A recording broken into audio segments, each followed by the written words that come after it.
Hello, me lovelies. It's me, Ned Natter, with the famously unpasteurised and unfiltered Ned Natter Radio Show, ready to brighten your day. First up, it's great to be here again with you. It's time for a good old natter with an international flavour.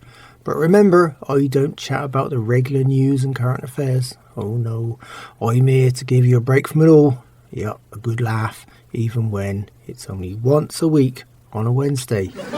Remember though, you can listen to all my shows again. Yep, they're all saved for you as podcasts at nednatter.com.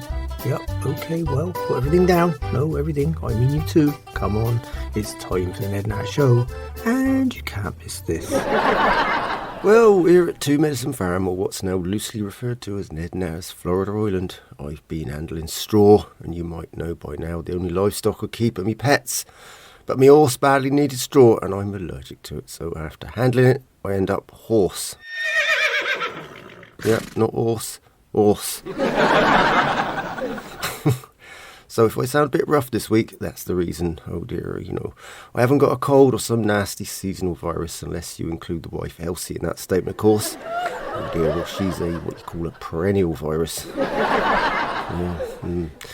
Well, added to that drama, I should say, it's Thanksgiving week, and that means the local grocery store is crowded, yet mostly by the wife, Elsie, and her best buddy, Beyondit. That's Beyondit Brandisha Washington, or BBW to her friends. To abreast, they easily block the aisles and clear the shelves. They only live for food and love to shop for it, whilst everyone else is hauling around big screen TVs for the holiday.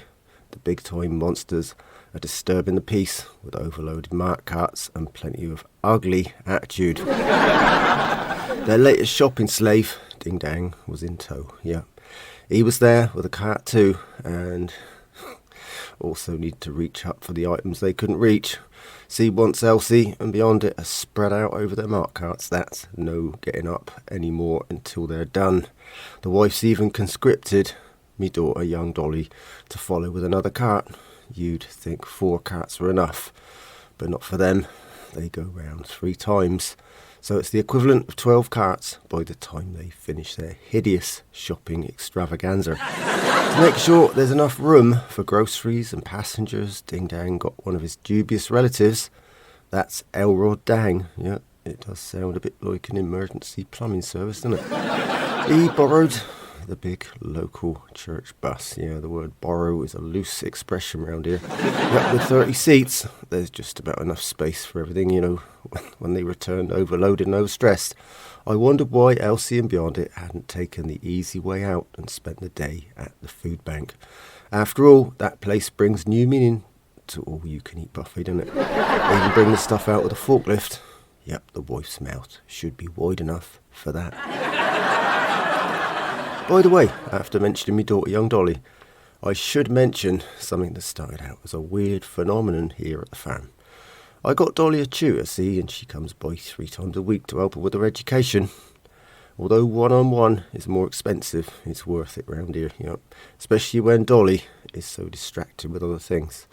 Anyway, when this odd thing started to happen, since getting the tutor, my electricity bill shot up dramatically. I just thought it was during the hotter weather, and that was with the air conditioning running night and day, and the wife's microwave also running night and day. Yeah. But when it cooled down, my bill was still much higher than usual. That was until this week when I discovered the real reason. Yeah. Dolly's tutor and me power bill are totally connected. Yep. When she visits, she always plugs in her electric car to recharge. Yeah. I'm paying her an hourly rate, and she's stealing me power. Maybe it's time I taught the tutor some mathematics too. Yep, subtraction, like me power bill increase, deducted from her weekly rate. Oh dear. Back to the farm, and the highlight of the week was seeing the first of our artist retreat folks show up. Well, I did say highlight, but in fact it was only 3 lonely old souls to start with. First up was Gaylon. Yeah, you heard me right. Believe me, that name had me camper. Farmhand artist retreat manager. Quinton's ears twitching. Gaylon is a self-described self-help guru. Yep. He came with his own teepee and set it up in the far corner of me field. Yeah, he must also be a bit shy, I reckon. Anyway, guess what he's writing? A self-help book based on his experience at me artist retreat. And well, after 3 days, I guess it's off to a slow start. It might even end up as the world's shortest book. Next up, there was Wilma, an angry, recently divorced sculptor. Yeah, she's in her late 50s and her husband ran off with his 19-year-old sugar baby. Yeah, I knew the story of her life in less than 10 minutes. She only stopped speaking when I started to yawn. Always works, yeah. Anyway, she came prepared with a huge lump of stone in the back of her little Toyota Prius, which she reckoned symbolises her ex-hubby. No, that stone, that is, not the car. I had to lift it out with me farm forklift. Then, last up, another confused person showed. X-Ray. Yeah, apparently that's its name. This person claims to be a non-binary artist who paints only using body fluids. Oh dear. That reminded me of me farmhand Ding Dang. After all, he's a artist. After meeting the three of them, I just assumed that with the holiday coming up, they just had nowhere else to go. But Quentin is overcome with joy, and he's convinced me we're already getting the kind of folks he'd hoped for. Only I think it's already looking more like an artist rehab, not an artist retreat. Oh dear. With me camper come farmer and Quentin in charge, I suppose there's still some hope though. I mean, he loves art and is hopeless on the farm.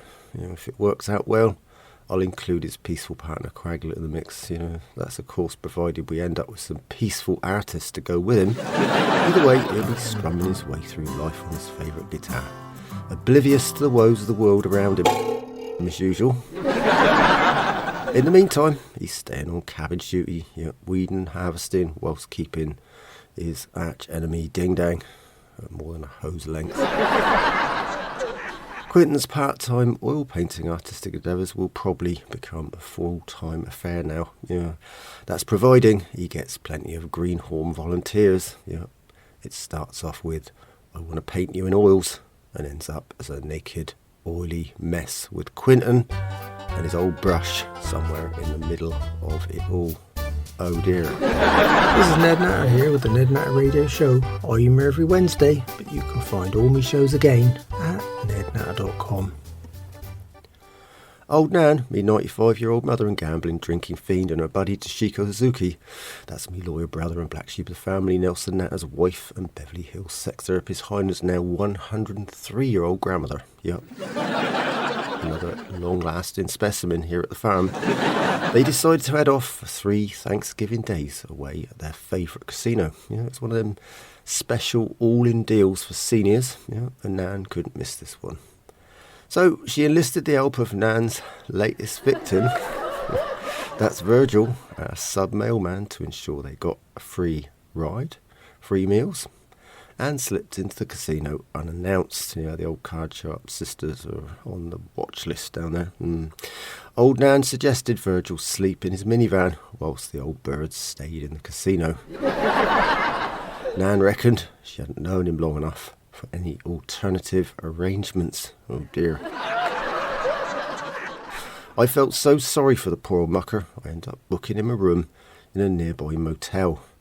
After all, there's evil, and then there's Nan. Yeah, she seems to be getting more sadistic as the years drag on. Add to that, I think Toshiko's dominant ways are wearing off on the old crow. Anyway, thinking of hideous nightmares, I'm still having these really weird dreams. They return with a vengeance like never before. Add to that, the weirdest ones always seem to arrive when I'm having a nap. Never in bed though. This time I was rested in me favourite vintage egg chair in me cluttered den. Sometimes it's me only escape from the clutter in me living room, the humankind. Yeah. In me dream, I was outside in the field and I was watching Ding Dang and old Rush chasing the largest turkeys I'd ever seen around the field. They had an ATV each, and every time Ding Dang got close to one of the monstrous birds, he took a pot shot. But, you know, as with all dreams, it was all happening in slow motion, and he missed the giant feathered beast every time he tried. Finally though, I watched me farmhand and inconstant political commentating neighbour old Rush corral the creatures into a kind of pen. They were as tall as ostriches and twice as ugly, but much fatter with shorter legs. As they tried to peck their captors, I walked closer to the pen and noticed how these bulky turkeys had almost human faces. Yup, one looked suspiciously like the wife Elsie, and the other her best buddy Beyondit. The monster that had Elsie's face didn't gobble gobble. Oh no, it actually continually repeated just one word. Then as I began to stir, it said I'd forgotten something from the store. Oh dear. I awoke with a nasty jolt, and there was a monster all right, only it had lost its feathers, and was asking for 6 114-ounce ketchup jugs. Yep, the kind with the pumps on top. Should last the turkey, the wife, at least a month. This is Ned Natter here with the Ned Natter Radio Show. I'm here every Wednesday, but you can find all my shows again at nednatter.com, where they're all stored for you as podcasts. So if you want me repeats or can handle listening to me voice all over again, stop by and say hi. On the other hand, me scruffy farmhand Ding Dang is still paying a lot of attention to the wife's buddy Beyondit. After all, you can hardly miss her, can you? Last week, they had their first serious argument over pizza toppings. Yeah. This week, even after Ding Dang followed her and the wife around the grocery store with what he calls a buggy, like a loyal puppy, Beyondit still refused to invite him over for Thanksgiving. She invited 4 of her 6 kids instead. She doesn't want them meeting him, apparently. Oh, I suppose I don't really blame her. He is a walking, talking, nasty experience the best of times. And recently, his personal hygiene is seriously slipping again. Anyway, this ended up in another row, so the unwanted fireman went off with his tail between his legs, muttering. So, surprise, surprise, he's going to spend the holiday with Jeremy Sprung. Yeah, that's me polyamorous political commentating Democrat ex-TV host neighbour who puts on a special Thanksgiving dinner for the homeless every year. And wherever he is in the country, he does the same thing. Yeah. Naturally, Ding Dang looked the part and Sprung invites him immediately. Oh dear. Despite the usual drama, I've still got that unforgettable little feature on my show though. So here's Ding Dang's southern quote. She has her nose so high in the air, she could drown in a rainstorm. Oh dear, well, Ding Dang was highly offended when Beyondit wasn't happy about him meeting her kids. He's decided she's a snob, with no reason to be a snob. Oh dear. This is Ned Natter here with the Ned Natter Radio Show. I'm here every Wednesday, but you can find all my shows again at nednatter.com, where they're all stored for you as podcasts. So if you want me repeats or can handle listening to me voice all over again, stop by and say hi. Well, next up, I got me new segment for you, and it's called Ned's Sagacious Moment. I might not be a serious old sage, but I've got time to think, and I like the idea of sharing my thoughts with you, my listeners. So moving on from farm life in general for a minute, I've spent a few hours this week questioning why everything is getting smaller, but the price is going up. You know, I've seen this happen to over 10 products we regularly use here at 2 Medicine Farm. The manufacturers like to use this new great greenwashing technique. They say it's eco-friendly packaging. So it saves on transport costs and as a result the environment benefits. So, okay, I'm happy with that idea, but they've conveniently made these so-called eco-friendly packs smaller in size, but also smaller in quantity. In the case of a couple of items here, they reduced the quantity by 30% and kept the price the same. In the case of my orange juice, they've reduced the jug by 20% and increased the price by 30%. Oh dear. You know, I'm all for protecting the environment for future generations, but I'm not happy about lining the pockets of manufacturers in the process. Just think, at one time it was a huge container, hardly any content. Now it's a small container with even less content, and they're making you pay for the privilege of less stuff for more cash too.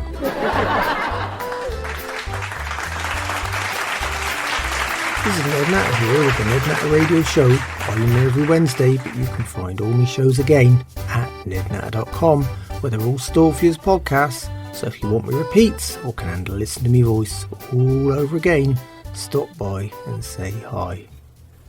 Despite the colder nights, me blind neighbour old Lonnie and his housemate knew the swinger old Fred's house is the hottest venue in North Florida for a unique swingers party every Saturday. It's called Do You Know Fred? Sometimes, I wish I didn't. Oh dear, well, there's only one guarantee. Fred's brain is somewhere in his pants. And nobody can ever pick your pocket at one of Fred's parties either. That's because nobody's wearing any. What pants that is. Anyway, otherwise, it's the same old drill. Bring a bottle, bring your wife, and potluck dishes for the buffet. Fred mingles with like-minded swingers, and that's often closer to potluck too. Whilst old Lonnie eats his way through mountains of free food, and it keeps him going for an entire week. Add to that, it has the distinct advantage of keeping away from his favourite roadkill recipes, and not least, most of the neighbourhood pets are quite safe now too. So when Saturday finally rolled around, Fred told me this week's party theme was Thanksgiving and Taking. Oh dear. Hardly original round here, but Fred reckons it was just a seasonal idea on a whim, so I was naturally waiting for the usual turkeys to show up still. And they did. Oh yeah. Only 5 hens this time and 12 turkeys. Yeah, better odds for sure. Well, that's until you get to see what they look like, of course. Anyway, I headed home. Very quickly. Added to that drama. Whilst on the subject of seasonal fowl, Fred still got me long-lost relative and con man Skip Natter living at his place. The word, though, is somewhere. Nobody sees him. I think he's moved into Fred's pool house to dodge his recently conned creditors. Well, on the family front, when she's not complaining about, just pick a subject and she complains. My 95-year-old mother, old Nan, the miserable old crow herself, has a little feature on my show. Old Nan remembers. Oh dear, it's her little bout of what's professionally termed Reminiscence Therapy. This time, old Nan remembers another one of our long-lost relatives. Lost for a very good reason, I can tell you. I've got far too many relatives anyway. Anyway, this time was a memory about me old great-aunt Bertha the Boiler Death. That's a mouthful. And this aunt had a hideous reputation too. Anyway, with a name like Death, they don't get that many opportunities to be anything other than hideous. Oh dear, well, Death's old Nan's maiden name, they like to say Diath to make it sound better, but I still call them the Deaths. Makes everything clear and above board up front. Anyway, back to old Bertha the Boiler Death. She looked more like she stemmed from the wife's troglodyte family. She's what you might call a throwback. Oh dear, well, let's just say she was a large woman. Well, large could mean anything, couldn't it, these days? Well, to give you an idea, they lived near the harbour, and the local sailmaker used to make Big Bertha's dresses. Add to that, she'd been married 14 times, a death record. But whilst on the subject of death, she had a nasty habit of rolling over in the night and accidentally suffocating all her husbands. Did the earth move for you, dear? Are you all right? Oh dear, it's happened again. Well, that was except the last hubby, of course. He spent his life doing the night shift. 7 days a week. I think he'd worked out the problem with old Bertha, so he never ended up spending one night with the monstrous old boiler. So I'm sure you can understand why I've not only got a separate bed from the wife, I've got a separate room too, with a good lock on the door. This is Ned Natter here with the Ned Natter Radio Show. I'm here every Wednesday, but you can find all my shows again at nednatter.com. Well, that lovely, twangy old music means it's time again for me book reviews. I get my hands on a few and I feature them right here on my show. Just remember, I've got a great system here. If a book's shite, it goes on me compost heap. Sometimes if it's really bad, you have to burn it. Middle of road books go in the giveaway charity box, and the good or reasonable ones usually stay on my fan library shelf. I hope that's all nice and clear for you. Okay then, I've ended up with only one new book this time around, and it's called Hidden Signs in Everything We See by Nick Mason III. Yep, he's known to his friends apparently as Masonic. Oh dear. I expect that explains all those symbols. It's a book aimed at folks that really have nothing else to read right now. They've already read the cereal box twice, know the local small town obituary column inside out, and have carefully read all the ingredients on their bag of chips, and then considered eating the bag just to make sure they get their daily intake of roughage. Yep, this book seeks to show folks the hidden signs in every movie, TV, or even radio show out there, and also illustrates the hidden messages embedded in them all. He hasn't quite grasped the fact that movies and TV are fiction and fantasy anyway. He rattles on chapter after tedious chapter about how aliens are sending brainwashing messages to Earth through Fox News and CNN. It's nothing new, is it? And how the original Star Wars script was actually discovered on the walls of the Great Pyramid in Egypt. He even reckons the Romans established something similar to America's Got Talent, only in their version they didn't commiserate the losers. Oh no, they just threw them to the lions instead. Yep, quite a good idea there, isn't it? It's the worst book to date though, but I can't end on this one without mentioning that he reckons every episode of The X-Files is really a true story. Secretly planted on the TV networks with hidden Masonic imagery and secret mantras built into the theme music to guarantee you believe everything and anything the FBI tells you. Ooh. Okay, so do you need any more? Or shall I burn this book live on me radio show? I just hope it doesn't melt all me foam studio soundproofing, or you'll end up hearing things you didn't tune in for. Well, me lovelies, that's all on me book review feature this time around. This is Ned Natter here with the Ned Natter Radio Show. I'm here every Wednesday, but you can find all my shows again at nednatter.com, where they're all stored for you as podcasts. So if you want me repeats or can handle listen to me voice all over again, stop by and say hi. I got a listener favourite coming up right now. Yup, me anomalies from around the world feature. This time we're visiting Sardinia, and yep, it's a revolting foodie one. See, a few of my listeners say they miss the disgusting delicacies from around the world, so I've decided to include the worst one I could find this time around. It'll balance out all that Thanksgiving excess, So put it this way, I just hope you're not eating whilst I describe Su Cala Sardu. Oh well, here goes. It's a cheese. Also, they say, made from the stomach of a baby goat. Yeah, it gets worse. Still filled with its mother's milk. They tie it at one end and hang it up. Yep, just the stomach, not the entire goat. Apparently the rest of it goes in the cheesemaker's supper.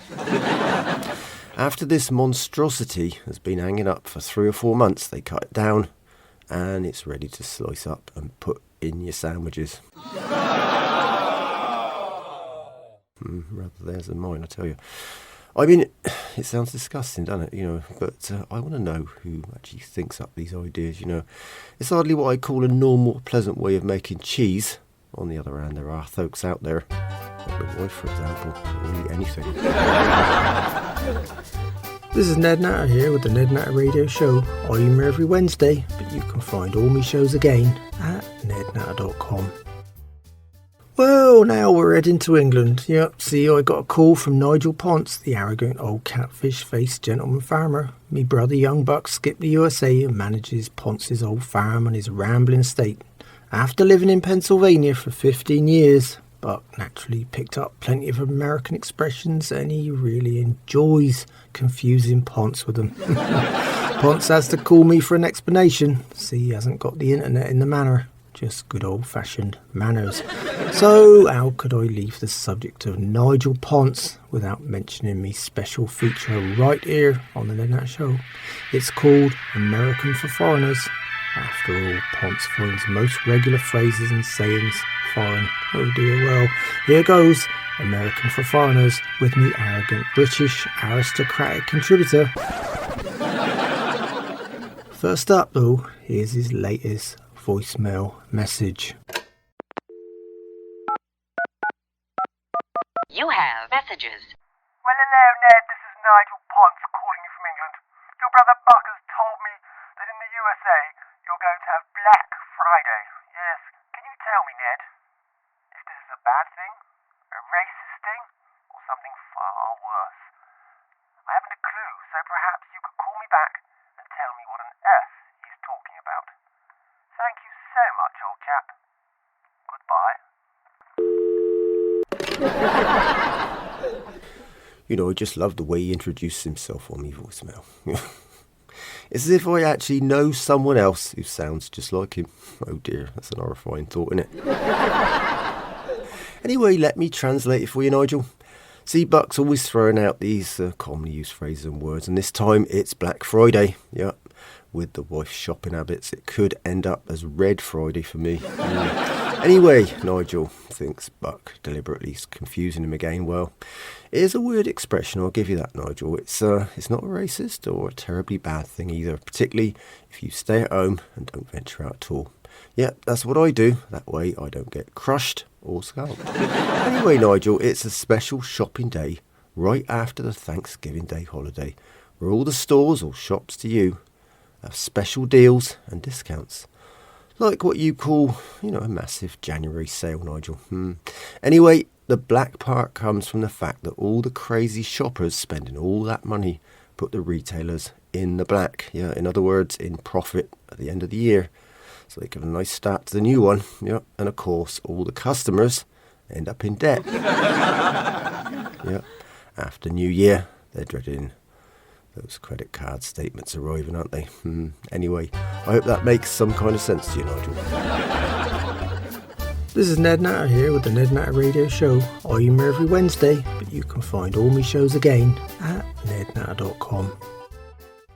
I headed over to me constant political commentator neighbour old Rush Stonewall Jackson fan to listen to the latest second-hand news from right centre and all in small instalments. Yep, with a weak bladder, Rush is always rushing off, poor old mucker. Rush is focused on his private ideas and has forgotten all about the current Democrat rhetoric. Unfortunately though, our polyamorous Democrat ex-TV host neighbour Jeremy Sprung returned from California last week, and although he was quite happy there on the West Coast, he came back to check on his Florida ranch, and he wanted to have some impact on my show, because he says there's far too much Rush and not enough Sprung. Well, he's right there in a way, but so here, to be balanced, is Sprung's very temporary feature, Sprung's Behind Rush's Back segment. Sprung reckons his folks are doing more for the poor than any other government in history. Oh dear, fireworks. Of course, Rush reckons the only way they're doing that is by spending his tax dollars, as if they just won $1 trillion lottery. Anyway, in the meantime, Rush is bringing attention to his one-man efforts in getting in more GOP wins and votes with his 9 Holes to Victory event. It's coming up after Thanksgiving, and Rush has 40 folks signed up now. Very good. But before I could say anything else, his words tailed off. He excused himself with that standard statement, "Gotta go, Ned." Oh dear, Rush has always got to go and flush.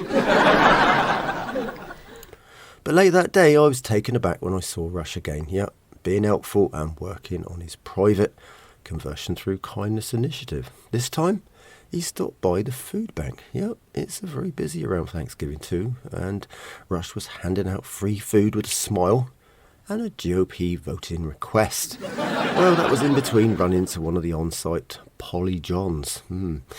I don't know whether he's in direct competition with Sprung's homeless luncheon this year, but Rush has got so carried away, I don't know what to expect next. This is Ned Natter here with the Ned Natter Radio Show. I'm here every Wednesday, but you can find all my shows again at nednatter.com, where they're all stored for you as podcasts. So if you want me repeats or can handle listening to me voice all over again, stop by and say hi. Me lovely neighbour young Alice Jones invited me over for our weekly vegan cake and fair trade coffee sit down. Young Alice was in a vibrant mood when I visited. Well, it was Thanksgiving and Alice had invited me for more than coffee and cake. Yet Alice is a gentle soul, and after a kind neighbour old Rush decided to mow her lawns, Alice noticed Rush was alone for Thanksgiving, so she decided to invite him over for lunch rather than dinner. Or what Ian politely called rubber meat. Oh dear. Yep, Alice had the vegan option, tofu turkey, and I was invited too. The thing is shaped like a loaf actually, and Alice served it with veggies too, including my homegrown greens. Rush concentrated on the rubber and left the veg. Oh dear, once he got up, 6 times for the restroom that was. Rush downed a few glasses of Alice's vegan wine and became vocal about his political beliefs. Oh dear. We left him in the corner to sleep it off, whilst Alice reminded me of how I should be taking more notes of the wonders of nature around me. And baffled me again. Well, not really baffled me, but this really bizarre statement right out of the blue. Snails have 25,000 teeth. Yeah, that's a lot of teeth, isn't it? I wonder who counted them, Anyway, I reckon old Nan's gone through that many in her lifetime too. She wears them out. And has to get a new set. Yeah, Nan even grinds the false kind. Anyway, as always, that coffee and vegan cake and the company was reliably nice. This is Ned Natter here with the Ned Natter Radio Show. I'm here every Wednesday, but you can find all my shows again at nednatter.com.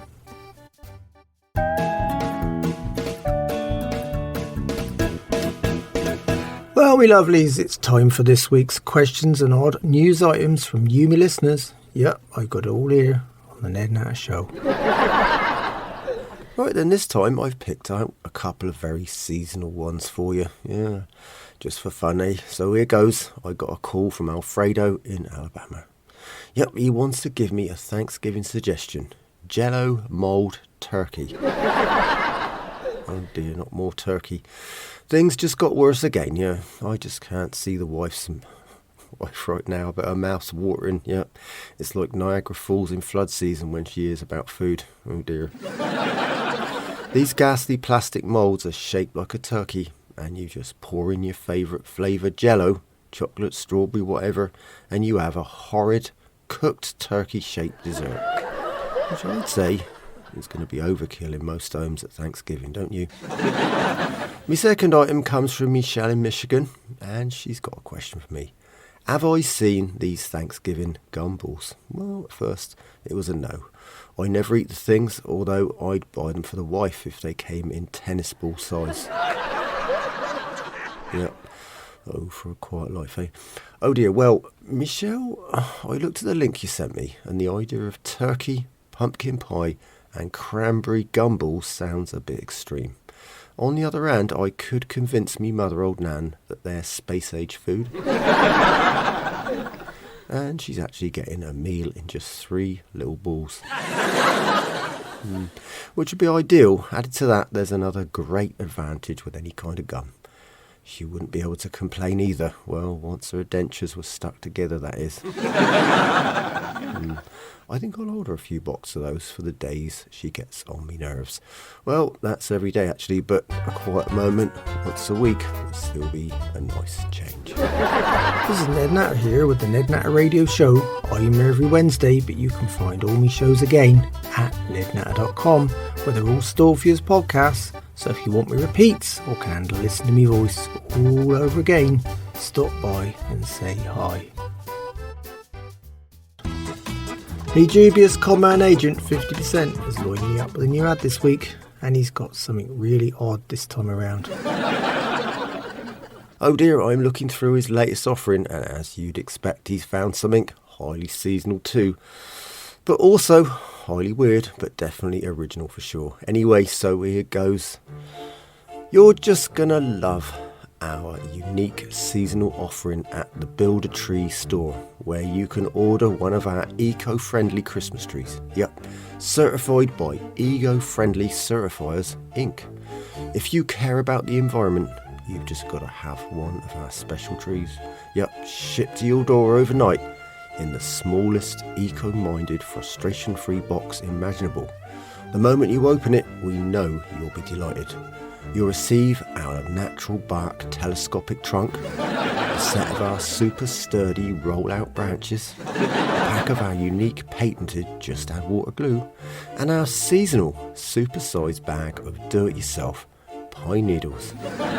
It's not only environmentally sound, it means hours of sticky fun for the entire family. But wait, we've just got our deal of the century now, just for you on the Ned Natter Show. Yep, for listeners here today, with every Build a Tree kit this week only, you'll receive a box of one-of-a-kind tree baubles. Yep, pea size at first. Yep, you just add water at night, and in the morning, you've got full-size, ready-to-hang glittery balls. Yep, the seasonal magic never stops here. So visit our website today to learn more at needlesballsandtrees.biz. You know, what will they think of next, eh? Oh dear. Those tree needles sound messy, don't they? You know, the real tree needles are bad enough. I mean, I'm usually still finding them stuck in me socks in June. Oh dear. Add to that, I wonder if those glittery balls shrivel back to their usual size once they dry out in a warm room. Oh dear.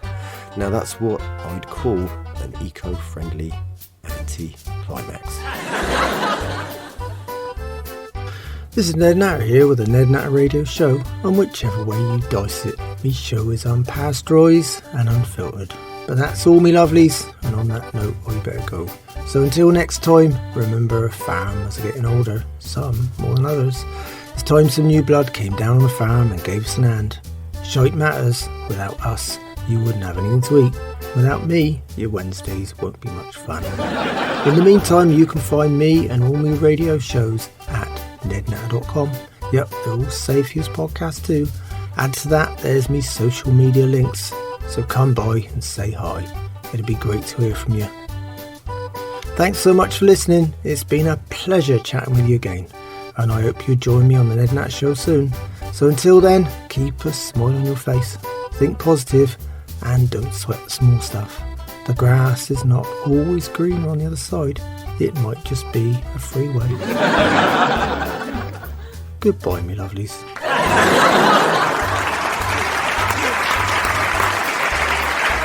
The Ned Natter Show is written and presented by me, Ned Natter. The show is produced and recorded live in Florida, USA by Doris Spilsborough. And the Ned Natter Show is managed and represented by Grace Windsor at Nexus Media.